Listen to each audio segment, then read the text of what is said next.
Hi guys, how are you? I'm in my car with the air on. I hope you can hear me okay. I love to do this in my car because the acoustics are better. It's a little warm today, so turn that air down. Courage to change today. Let's do it. June 6th. How easy it can be to justify our own unacceptable behavior. Perhaps we excuse ourselves claiming that we were provoked or had no choice. Or we dismiss our actions by telling ourselves that everyone does the same thing. With these and other justifications, we pretend that our wrongs don't count. This denial must be overcome when we take the fourth step. With this step, we take a searching and fearless moral inventory of ourselves. It is fearless because of the strong spiritual foundation we have established by taking the first three steps. It is moral because we list what we feel has been right or wrong about our conduct. And it is searching. The only way we can take this step thoroughly, searchingly, is to resist the desire to justify and excuse what we uncover. We may demand courage and self-discipline, but by freely acknowledging who we have been, we can make positive changes about who we are becoming. Today's reminder: I am a human being with strengths and weaknesses, capable of Today's reminder: I am a human being with strengths and weaknesses, capable of achievements and mistakes. Because I accept this, I can look closely at myself. Today, I will find something to appreciate and something to improve.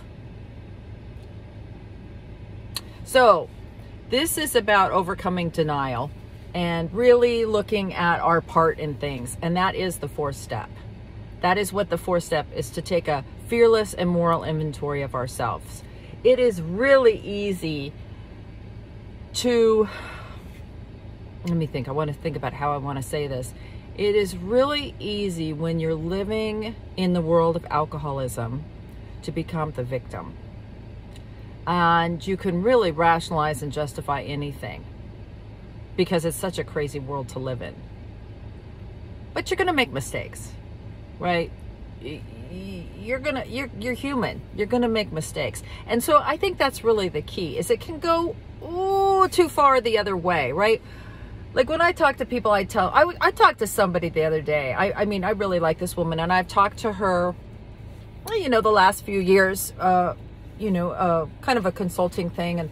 And I talk to her when things come up in her life. And, I told her, I said, I know you're tired. I get it. Like, we dealt with this person's alcoholism and you did really good.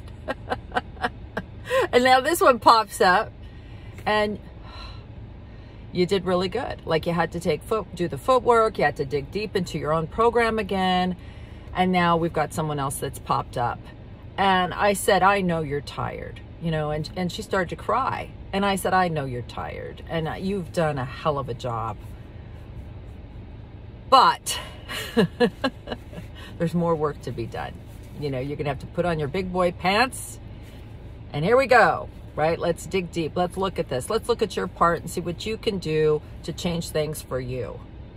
You can't change someone else. We've determined that, haven't we? Every day is like a new beginning. Powerless over, I'd like to think I'm just powerless over alcoholism, but I'm, if you're drinking or if I'm drinking, right? Alcoholism, I got no control over that. But really, I'm powerless over people, places, and things.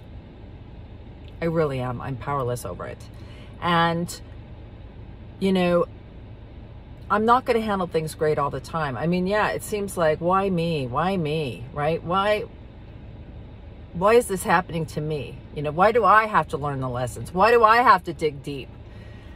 But I have some part in it. And I have to be honest about that. I haven't always handled things great. And I have used situations, because I felt like people owe me, the person owes me. I've made them feel bad because I don't think they feel bad enough. And so I want them to feel bad, right? This is what you're doing to me. I'm not proud about that. But And I didn't know I was doing it. Maybe that's the point. I didn't even know I was doing that. I was just always wronged. And then I did the 4-step. And I got to see the good way I handled things and the bad ways I handled things. And I had to be honest about it. And it didn't mean it quit like that. You know, it comes back, just like I was joking a second ago. Every day is a new beginning. I have to start over every day. I wake up and ask God, please help me. Help me live my own life and stay out of other people's. You know, help me let people have their own consequences and experiences. Help me do that, because for some reason I have a terrible time letting people suffer consequences. I do not like that with people that I love, to suffer any kind of consequences. And if I've suffered them, then that should be good for the whole entire family. I don't want anyone going through this, right? And I can stop it. And you know, it's just mind-boggling that I think that I can do that and interfere in someone else's process in life. You know what I mean? So I have to be honest with myself. And this 4-step is really what helped me. And like it says, you get the strength to do this. If I'm talking to you now and you haven't done the steps yet, and you're thinking, oh, I'm not doing any searching, moral, fearless inventory of myself. I haven't done anything.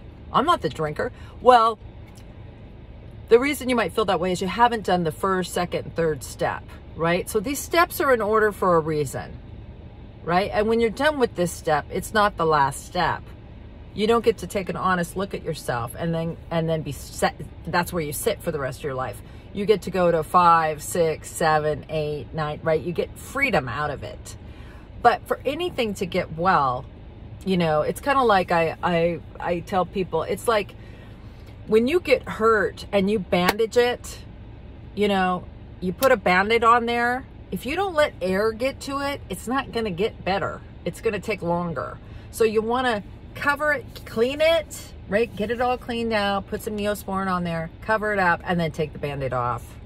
If you're going to be at night, right? Let the air get to it, right? Let's expose it a little and let some healing happen. And that's what the 4-step is. We got to get some air in there. You know what I mean? We got to step out of the space where our perception that we see and we know we're right. We have to step out for a second, step back or up, like an out-of-body experience. When you do that 4-step, you get to step out, up, back, and look at it in your own handwriting for what it really is, right? As much as I want to complain about others, I make mistakes. And I could have handled something better. And I'm going to try next time. But that is the air that starts to heal things. And I think alcoholism will beat you so down, so far down, like bum, bum, bum, bum. You know, there's just, don't take the Band-Aid off. I can't. The air is hurting me. Like, I can't deal with this anymore. I don't want to look at my shit. I can't even look at your shit. I'm sick of shit. You know what I mean? And you get exhausted from that. But like I said, by the time you do 1, 2, and 3, 4, you're ready. You're ready to take the Band-Aid off. Let's little air get to this. Let's expose it for what it is. Let me take responsibility for myself and leave other people in my life alone. So I like the reading a lot, and my interpretation is always a little gritty, I know, but I am a visual person and I like that. You know, I'm always talking about that, you know, things like that, like the Band-Aid and stuff. And I know maybe it doesn't resonate with you. So let me know what does resonate with you. What did you get when you read this? I really need to know. It helps me to see things differently because, see, I see it this way. And you might see it this way. I'd like to see it this way too, because I know I'm not always right. And it could really help me. So discuss amongst yourselves. I love you all.